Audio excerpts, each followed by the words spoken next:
재판에 관한 재미난 이야기가 있습니다. 어떤 교회가 이렇게 한 건물에 상가 안에 이렇게 세를 들고 있었습니다. 근데 그 건물에는 그 교회 위에는 이게 카바레가 있어가지고 이 사람들이 왔으면 이렇게 노래도 크게 틀고 춤도 추고 하는. 근데 문제는 이제 예배 시간에 이게 음악 소리가 쿵쿵쿵쿵 나고 소리가 나는 거예요.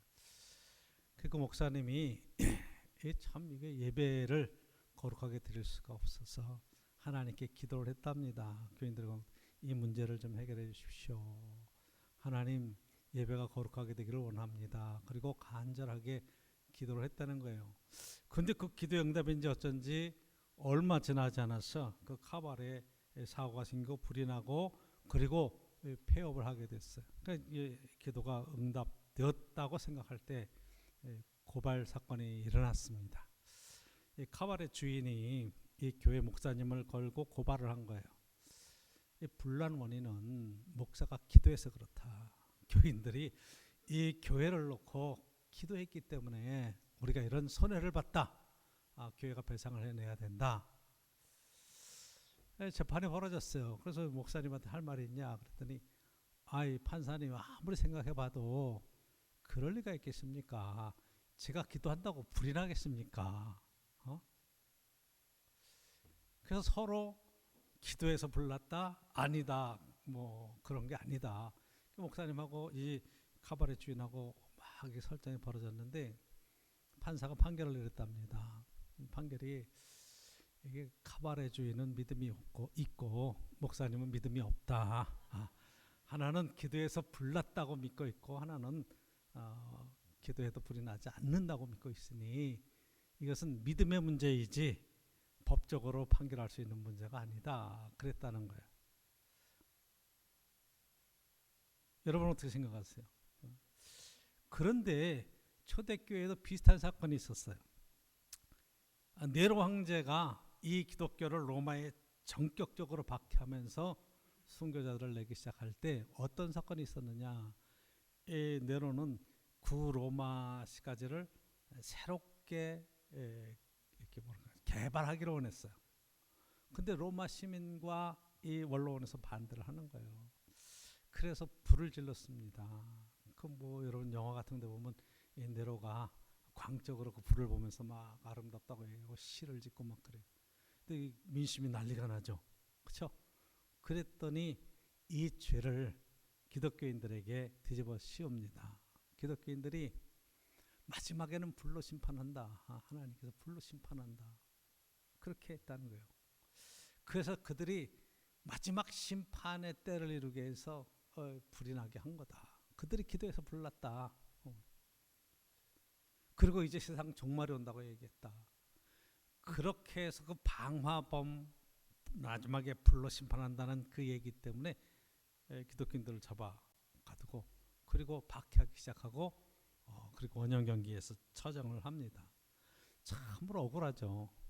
그래서 누명을 뒤집어 쓰는 거 아니겠어요?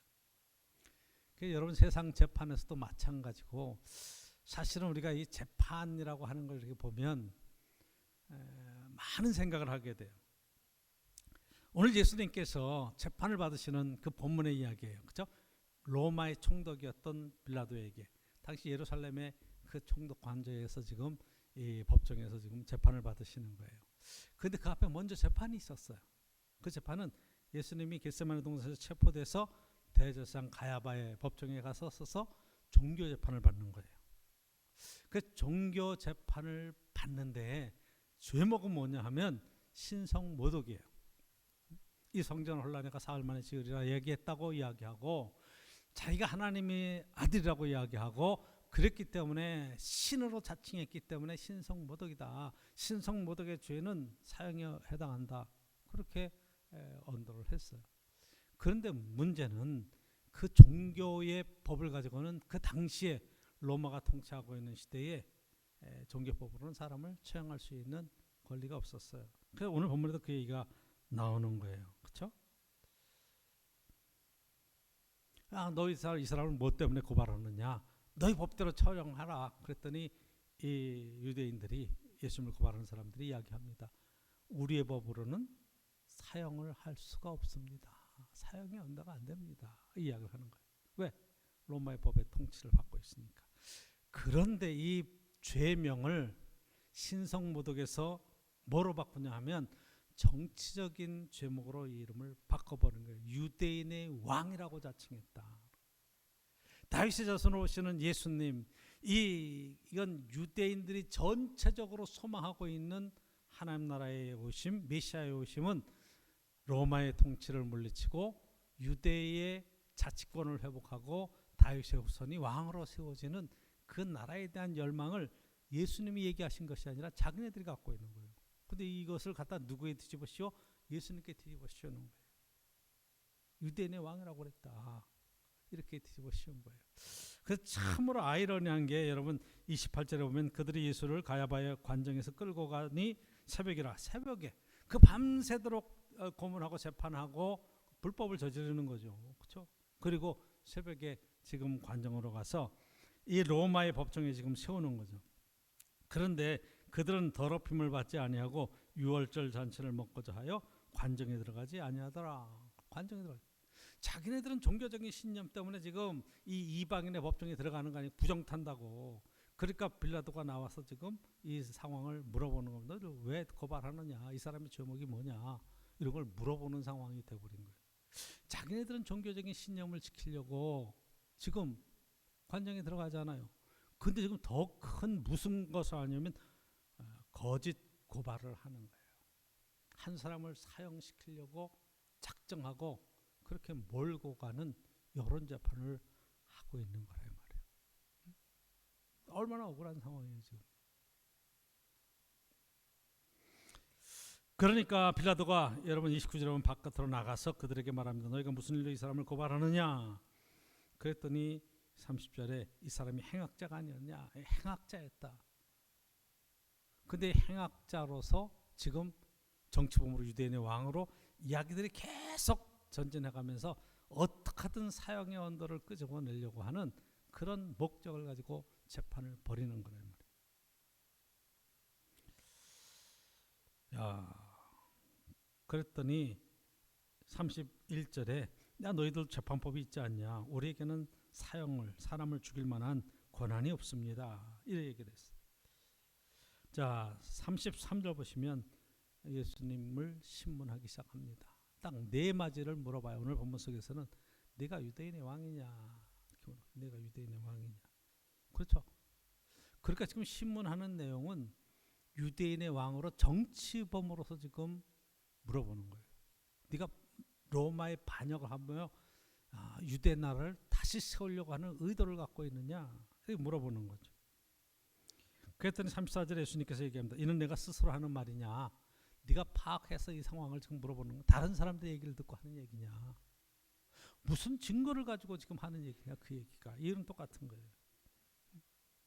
그러니까 35절에 빌라도가 이야기합니다. 네가 유대인이냐? 내 나라 사람들이 너를 내게 넘겼느냐? 내가 무엇을 하였느냐? 내가 무엇을 하였기 때문에 이 고발을 당하는 거냐? 그랬더니 36절에 예수님께서 이야기하시죠.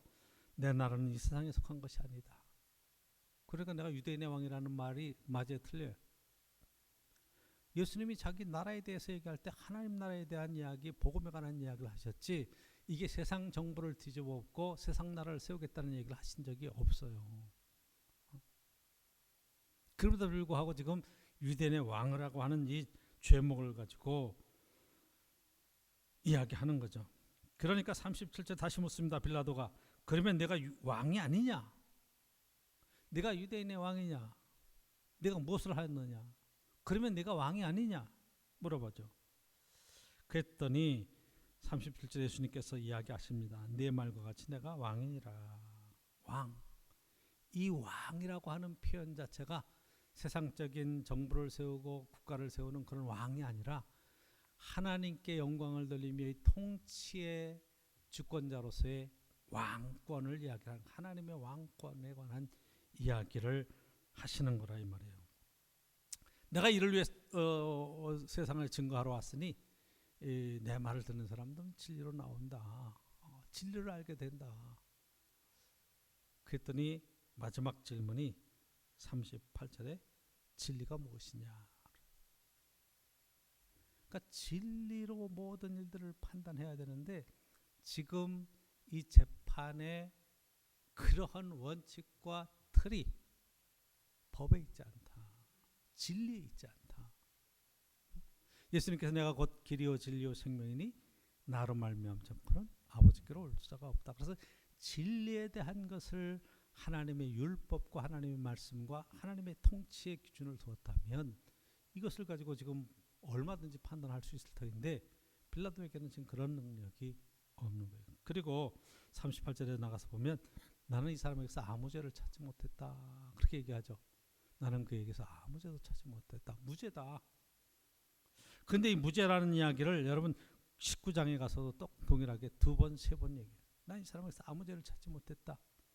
그렇기 때문에 이 명절에 내가 한 사람을 놔주는 것을 생각하고 있는데 이 사람을 그러니까 여러분 뭐 특사로서 풀어주는 그래서 6월절에 한 사람 풀어줘야 되는데 이 사람 유대인의 왕이라고 부르는 이 사람을 내가 풀어주려고 한다.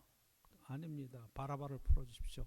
바라바는 당시에 살인을 저지른 살인자였다. 성경은 그렇게 얘기하고 있는 거예요. 그러니까 빌라도는 어떻게든지 예수님을 놓아주려고 했고 무죄라고 선언하고 있고 아무 죄를 찾지 못했다고 이야기하고 있음에도 불구하고 이 사람을 어떻게 하랴. 십자가에 못 박아 죽이소서. 사형에 처해 주십시오. 이렇게 해서 지금 여론 재판에 의해서 예수님이 처형되고 십자가에 죽음을 당하는 그런 이야기. 예수님이 한 것을 3년 동안 여러분 우리가 성경을 보던 그런 공생애를 해서 정말로 이 땅에 하나님의 심정, 하나님의 다스리심, 하나님의 그런 통치에 관한 이야기, 천국에 관한 이야기를 알려주셨음에도 불구하고 맨 마지막에는 이렇게 오해와 모략과 이런 것에 의해서 지금 돌아가시는 삶의 이야기다 이 말이에요. 지금 우리 정부가 검찰 출신의 대통령부터 시작해서 이 법치 국가의 뭐 원칙을 세운다, 뭐 자유를 이야기하지만 어떻게 생각하면 많은 분들은 또 염려하죠. 이게 지금 어떤 목적을 가지고 수사하고 그것 때문에 지금 억울한 사람이 생기는 게 아니겠느냐. 근데 여러분 저는 그렇게 뭐 검사, 판사, 변호사 뭐 세상의 구조가 그렇게 돼 있잖아요. 변호사들이 어떤 사람이 변호사가 되느냐. 뭐 처음부터 변호사하는 사람도 있고 뭐 인권 변호사도 있고 여러 가지 종류의 변호사도 있지만 되게 판검사하고 높은 직위에 있다가 나와서 큰 로펌에서 이제 이렇게 변호사로서 이야기를 하죠. 그래서 대기업이라든가 무슨 정치인이라든가 해가지고 그 많은 인력과 돈과 이런 것을 이렇게 동원할 수 있는 사람들은 그런 것을 가지고 자기의 죄에 대해서 변론해서 뭐 전관 예우도 받고 뭐 해가지고 되게 무죄 선언을 받아요. 그러니까 사람들의 우리 국민들의 마음속에는 돈 있는 사람은 무죄고 돈 없는 사람은 유죄다. 그래서 유전무죄, 무전유죄 이런 것을 용어로 만들어 놓고 사법부를 불신하는 그런 것들이 팽배하죠. 그리고 또 우리의 경험으로 보면 정말로 말도 안 되는 정치적인 압박 때문에 죄를 뒤집어 씌우고 그리고 정치적인 이 방법을 통해서 없는 죄도 만들어냈던 그런 현상들을 시대를 겪어왔기 때문에 사법부에 대한 불신이 없잖아 있습니다. 그럼에도 불구하고 죄가 있다고 말하는데도 불구하고 아니라 모른다. 난 그런 적 없다. 그렇게 거짓으로 또 위증을 해도 그것이 실제적인 증거를 갖기 전에는 죄를 확정할 수 없다고 하는 것 때문에 여러분 정치적인 그런 큰 혼란과 우리들의 법에 대한 불신들이 속에서 계속 쌓이는 거예요. 그러니까 여러분 어떻게 판단하십니까? 하는 거예요. 지금 야당 대표인 뭐도 지금 뭐 사법부의 그런 판단을 받고 있는데 정치적인 이유 때문이라고 이야기를 하지만 뭐 행정적으로 경제적으로 여러 가지 그런 행한 일들 때문에 재판을 받고 있고 지금 출석해서 뭐 이 사람을 봤냐 아느냐 모르냐 뭐 이것 가지고 지금 얘기하고 있어요. 안타깝죠. 근데 그분이 변호사 출신이란 말이에요. 법에 대해서는 너무 잘 아는 분이에요. 그러니까 법을 잘 안다는 것은 빠져나갈 길도 기가 막히게 알고 있는 것이고 또 검사들은 그것을 자료들을 뽑고 증거 자료를 모아서 유죄를 입증시키려고 하고, 그러니까 이거 지금 판단 내리는 것도 굉장히 지금 어려운 그런, 판사는 지금 모든 일의 증거와 그 법률 문자를 가지고 법률을 가지고 판단해야 되는데, 이게 많은 경우에 어떤 판사에 따라서 똑같은 죄와 똑같은 그런 무게의 그런 허물인도 어쩔 때는 죄가 중하게 나오고 약하게 나오기도 해요. 그게 왜 그러냐 보니까, 판사가 판결할 때는 법과 양심에 따라서 판결한다 그래서 양심이라고 하는, 법관의 재량이라는 것을 주었기 때문에 그 재량을 가지고 판단하는 거예요. 그래서 우리가 그 사법부에 대해서 뭐 사법부를 불신한다, 뭐 한다, 뭐 이런 얘기도 하지만, 어쨌든 최고의 대한민국의 지성인들이 행하고 있는 일들 속에 그런 결과에 대해서 겸손하게 받아들이고, 그리고 겸손하게 인정하고 가기가 너무너무 힘든 것이. 근데 지금 예수님의 재판을 바라보면서 우리가 이런 감정들을 그대로 느낄 수가 있는 부분이 있어요. 종교적인 이유로 재판을 받기 시작을 해서 결국 유대인의 왕이라고 하는 정치범으로 제목을 바꾸고, 그리고 내가 죄에 대한 증거를 아무것도 찾지 못했다, 이 사람은 무죄다 이야기를 하는 것 속에 십자가에 못 박으라고 하는 군중들의 그런 것 때문에 여론재판으로 가버렸어요. 그 여론재판의 지금 결과가 예수님 십자가의 죽으심으로 끝나는 거죠. 성경 우리에게 이런 것을 적나라하게 얘기하는 것은, 말씀을 적고 있는 것은 우리 속에 들어있는 그 이기적인 죄의 그런 모습들, 정말로 신앙으로 산다고 이야기하면서도 세상을 향해서 냉소할 수밖에 없는 그런 상황들을 지금 그대로 보여주는 일이었다는 것을 보게 됩니다. 그래서 오늘 여러분 말씀 속에서 우리가 꼭 봐야 될 것은, 이 정확하게 목적을 갖고 있는 재판이잖아요. 그렇죠? 그러니까 첫 번째 이 재판은 의도와 목적이 정해진 거예요. 결론이 정해졌어요. 저와 여러분들 속에 신앙생활로 인생을 살아가는 동안에 이게 제일 큰 문제 가운데 하나예요. 하나의 진리와 하나님에 대한 그런 열린 마음과 뭔가 배우려고 하는 그러한 열정을 가지고 세상을 바라보고 살아가야 되는데, 인생을 오래 살수록 뭐가 쌓이냐면 경험과 자기의 아집과 이런 것들이 다 쌓여서, 여러분들이 잘 아는 뭐 태극기 부대에서부터 시작해서 이 진보적인 그런 극단적인 그런 모임들까지 다양하게 스택 프레임이 늘어나 있어요. 양쪽에서 만나면 대화가 되질 않아. 왜 안 되겠어요? 하나의 선입견과 자기의 목표와 이것이 정확하기 때문에 이야기를 들으려고 하질 않아. 그러니까 이게 지금 안타까워. 하나님의 말씀 가운데 이런 이야기를 하는 것은 인간의 본성 속에 들어있는 아주 죄악된 그런 심정들, 그런 심리들을 정확하게 말씀을 쓰고 있는 걸 보게 돼요. 유대인들과 대제사장들은 여러분 종교인들이에요. 그 시대 최고의 지성인들인데, 여러분 어느 정도로 지성이냐면 유월절에 제사를 드리는데 이방인의 법정에 들어가면 이게 부정탄다고 그래가지고 거기를 들어가지 않아요. 빌라도 나오라는 거예요. 그 재판하자는 거죠. 법정에 들어가야 되는데 그 법정에 들어가는 순간에 안 된다는 거예요. 여러분 이게 굉장히 심각한 문제예요.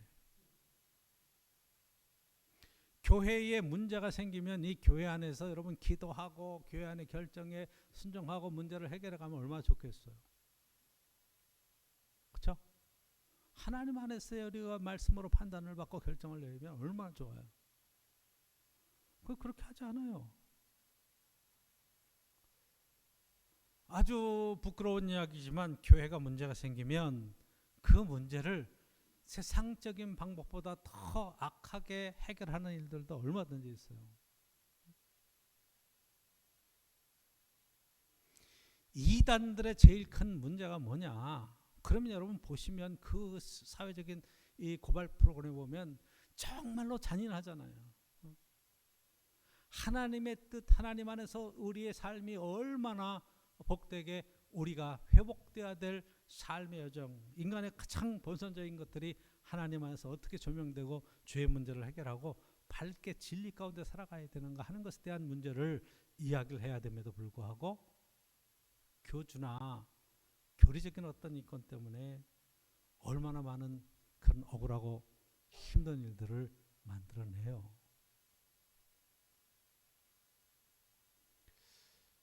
여러분 참 부끄러운 얘기지만 저희 교단의 한 교회가 목사님이 이 성적인 타락의 문제에 걸렸어요. 전도사하고 문제가 생겼어요. 그러니까 목사님이 자기가 양심 고백을 했어. 나는 이제 죄를 지었다. 그렇기 때문에 내가 사임을 하겠다. 그런데 그 교회 교인들이 얼마나 착한지, 목사님 인생을 살다 보면 실수할 수도 있지. 그걸 사임을 하시면 되겠습니까? 그렇게 붙잡은 거예요. 그러니까 이 목사님도 또 착하니까 그럼 내가 그냥 하겠다고 그랬어요. 근데 교단에서는 이 목사가 그렇게 7개월 범하고 죄를 지으면 목사의 직급을 박탈합니다. 당신은 목회자의 자격이 안 됩니다. 박탈을 했어. 그랬더니 그 교회가 우린 그런 감리교를 탈퇴하겠습니다. 대한민국에 참 이상한 제도가 하나 있는데 독립교단이라는 게 있어요. 그건 교단에 속하지 않고 우리끼리 하겠다. 그래서 감리교에서 탈퇴를 해가지고 독립교단으로 넘어간다. 그게 이제 법에 걸렸어. 근데 그렇게 하면 교단에서 나는 감리교 목사가 아니다 그러니까 감리교 법으로 어떻게 할 수 있는 방법이 없어요. 그러니까 세상법에서도 어떻게 할 수 있는 방법이 없는 거야. 왜? 교회 재산과 다 이런 것들이 교회 안에서 교인들이 형성한 거니까 뭐 교단에서 나가도 할 수 있는 방법이 없어. 그래서 우리가 목사님 죄를 용서하고 이렇게 한다는데 당신들이 뭔 상관이야? 국가가 뭔 상관이야? 이러고 나간다고요. 정말로 부끄럽잖아요. 제가 이런 이야기를 그냥 여러분에게 하는 것은 이게 하나님의 용서하심이라고 하는 것을 이렇게 여러분 해석하고 살아가면, 어떤 분은 그렇게 얘기합니다. 다윗도 하나님의 용서함을 받았는데 성경을 거꾸로 읽는 거예요. 그것 때문에 그가 얼마나 큰 시련과 국가적인 그런 인생의 고난을 당하는가 하는 이야기를 봐야 되는데 그런 걸 안 보는 거예요. 예수 그리스도의 십자가의 죽으심을 경험하고 하나님의 큰 사랑을 경험한 사람들은 그런 모든 죄에서 자기를 깨끗하게 할 수 있는 정말로 순수한 믿음의 자리에 세워지고 설령 죄를 지었다고 하면 그렇게 해서 하나님이 용서하셨다고 말하면서 그렇게 뻔뻔하게 나가면 안 되는 거죠. 그렇잖아요. 나는 신이다에 나오는 뭐 제이메스나 뭐 이런 사람들 얘기를 들어보면 그건 말도 안 되는 거잖아요. 그거는 정말 종교를 빙자한 그러한 폭력에 의한 건데,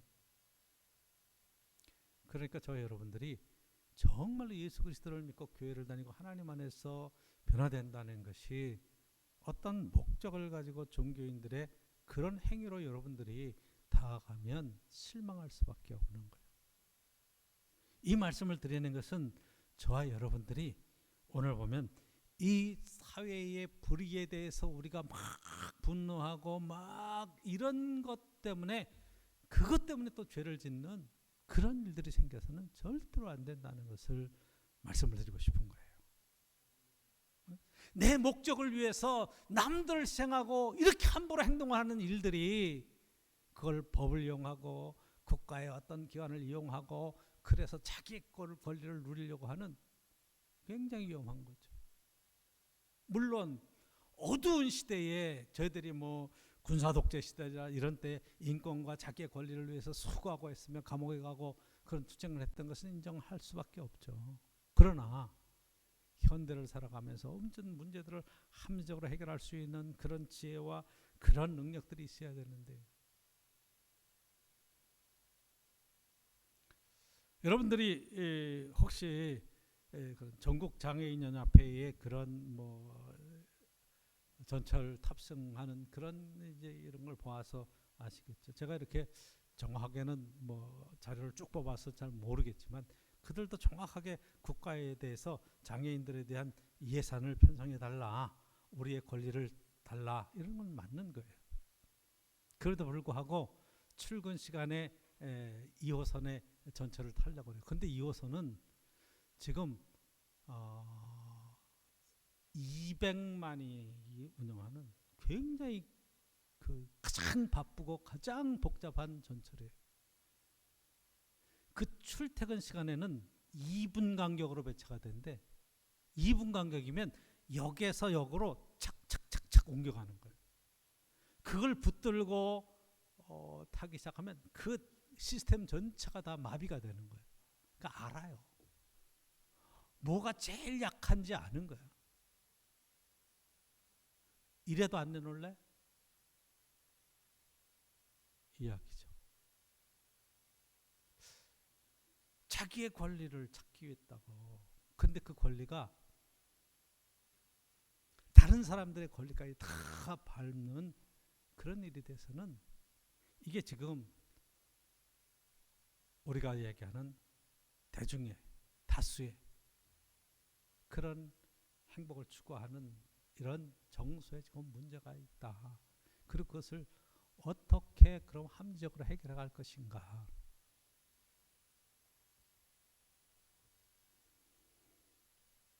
의도를 갖고 접근하면 문제가 생긴다 이 말이에요.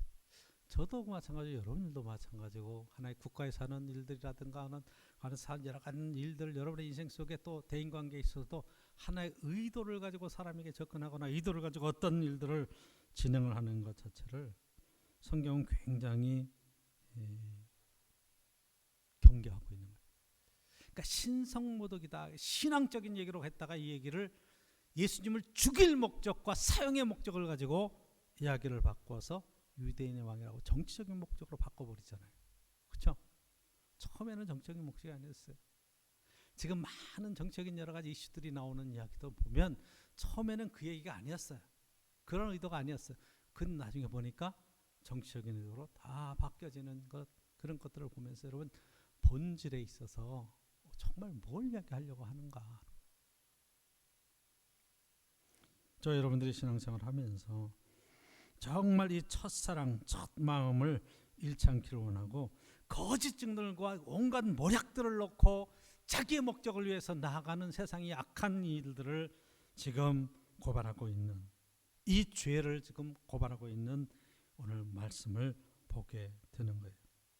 두 번째 우리가 봐야 될 것은 예수님께서 하신 대답에 내 나라는 이 나라에 속한 것이 아니다. 여러분 하나님 나라가 임재했다 그러는 것은 저와 여러분은 두 나라의 시민권을 갖고 있는 것과 마찬가지예요. 그렇죠? 대한민국의 국민이면서 하나님 나라의 백성이고 하나님 아파에 우리가 자녀로서의 삶을 살아가는 겁니다. 그러니까 저와 여러분들은 하나님 나라의 통치를 받고 또 뭐 세상 법의 통치를 받는 거죠. 그렇죠? 그러니까 이 하나님이면 뭐 다 돼 하나님에서 뭐 통치하시면 뭐 우리가 세상에 뭐 이렇게 얘기할 수도 없는 거예요. 왜? 우리는 마땅히 대한민국의 법치 아래 살아가는 사람들이니까 교회도 법 아래 있어야 되는 거예요. 코로나가 한참 이해할 때 이 교회 집회 명령이 정지가 됐죠. 교회에서 예배드리지 마라. 어떤 목사님들은 막 강하게 반발합니다. 하나님 앞에 신앙을 지키고 믿음을 지키다 죽는 한이 있더라도 순교하는 한이 있더라도 예배를 드려야 된다. 오늘도 성가대가 마스크를 언제 벗을 것인가 그걸 상의하더라고요. 합리적으로 우리 부활절부터 벗읍시다. 뭐 투표를 하겠습니다. 다음 주부터 합시다. 뭐 이 얘기를 해요. 근데 여러분 실내에서 마스크 안 써도 되는 거 다 통과된 거 아시죠? 식당에서 다 안 써요. 출퇴근 시간에 버스, 전철 그것도 여러분 자율적으로 이제 넘어갔어. 옛날에 다 썼었어. 그것까지도 풀어놨어요. 근데 적어도 교회는 보수적으로 저와 여러분들이 그래도 쓰는 게 좋겠다. 그래도 우리 끝까지 어쨌든 우리의 또 남의 건강을 위해서 쓰는 게 좋겠다. 그렇게 해서 배려하는 마음이 있어 우리 속에. 굉장히 착한 마음이에요. 여러분 외국에 나가서는 여러분들이 이게 뭐 영국이나 뭐 미국이나 마찬가지 유럽이나 이 마스크를 썼다는 것은 우리는 내가 안 걸리겠다는 것과 더불어서 상대방에 대한 배려라고 생각하잖아요. 내가 기침하면 이렇게.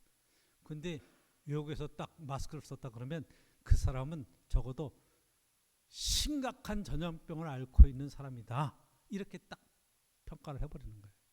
그러니까 생각과 접근 방법이 다른 거예요.